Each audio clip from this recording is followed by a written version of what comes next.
Welcome to Dublin, Ireland. Today I'm stepping into one of the most iconic destinations in the country, the Guinness Storehouse.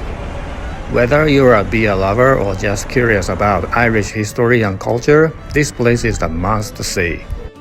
Why is their beer so dark?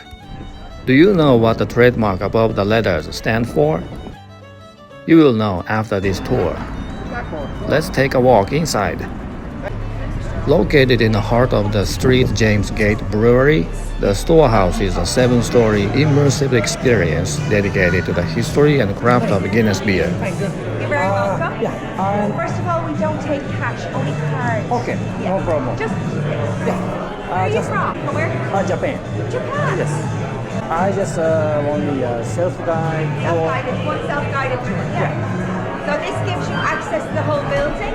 You get a small sample to taste and a pint. Okay? It's up to yourself. We recommend 90 minutes. Okay. But you can take as long or as short as you like. Oh, okay. Yeah. Thank you. Enjoy. Have a lovely day.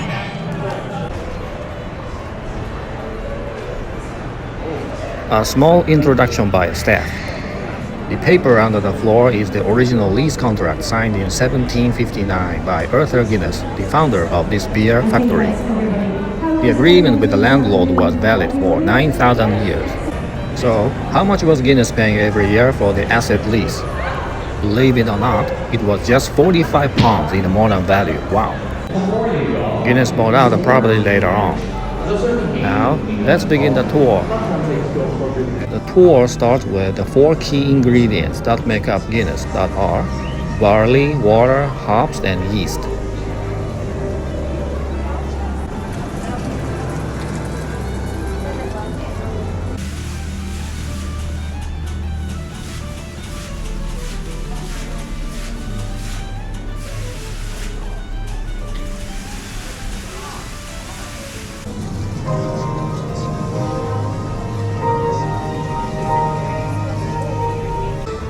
Guinness still uses the yeast strain descended from the original used by Arthur Guinness in the 18th century.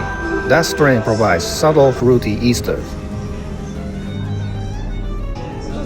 Here are milestones of important developments of Guinness manufacturing processes.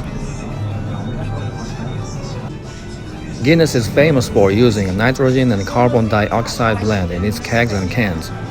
The effect is to give Guinness its smooth, creamy mouthfeel and a dense, long-lasting head. This is unusual compared to lagers and many ales that rely solely on malted grains. Next up, the brewing process.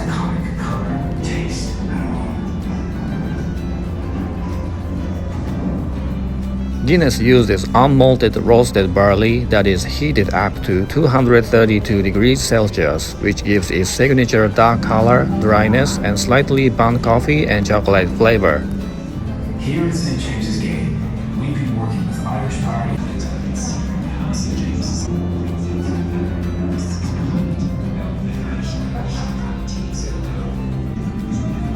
Here you will learn how raw ingredients are transformed into one of the most famous stouts in the world. Adding lower, the beer won't develop its unique character. That's aroma. The barley catches fire.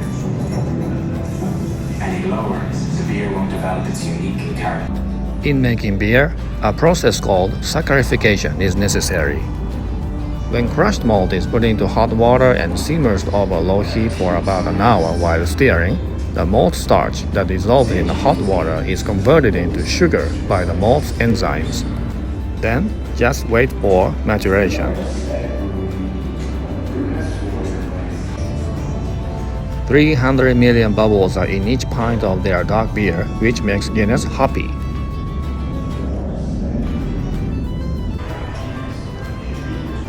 Did you know Guinness was shipped around the world long before most brands ever left their city? In 1886, Guinness became the largest beer maker in the world with an output of 1.2 million barrels. Now, who is the largest beer company in the world? And they are still the largest brewer of stout beer.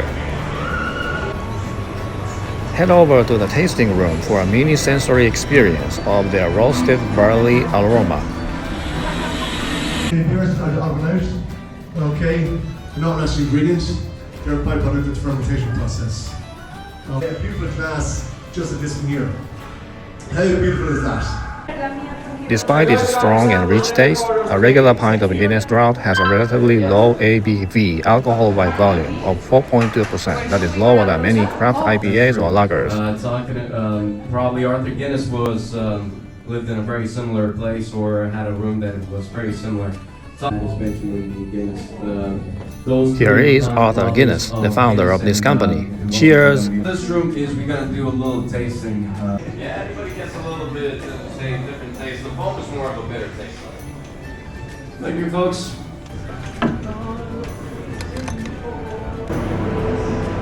I already became sleepy after the tasting. The logo of Guinness is a harp. Why? Ireland was under control by England for 700 years, and Irish people lost a lot of things at that time. Irish harp was one of the few which survived in Irish hands.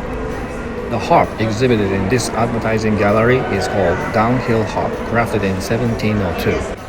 That harp became the logo of Guinness Company to represent the pride of Ireland, and that is the depiction of the oldest remaining Brian Boru harp kept in Trinity College Library in Dublin. Although Irish Free State wished to use the same harp as their national logo in 1922, the trademark was already obtained by Guinness, so Irish Free State had to shape the logo reversely as compared to that of Guinness.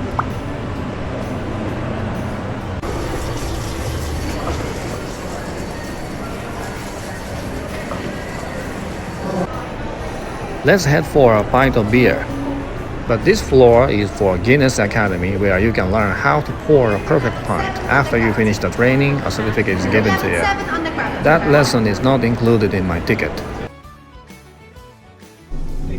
Finally, at the very top of the storehouse, you will get 360 views of Dublin as well as a complimentary pint to go with it.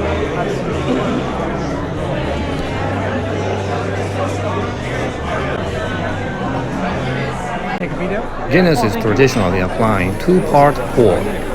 That is, fill the glass about 3/4, then let it settle, which is known as cascade effect, then top it off. Cascade is unique for Guinness in that the foams go down instead of floating on the top like other beers.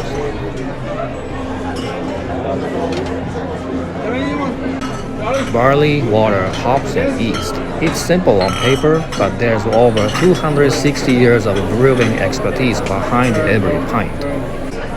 Guinness stands out from other beers due to the combination of unique ingredients, brewing techniques, and historical legacy.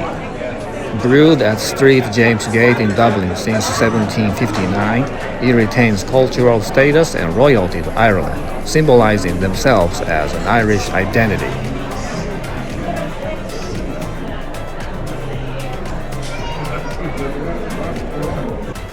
Don't worry, toilet is available for free. Whether you are here for the beer, the history, or just the views, Guinness Storehouse is an experience you won't forget. If you enjoyed this walking tour, don't forget to like, subscribe, and drop a comment below. Thank you for watching this video and have a great evening with a lot of beer. Cheers!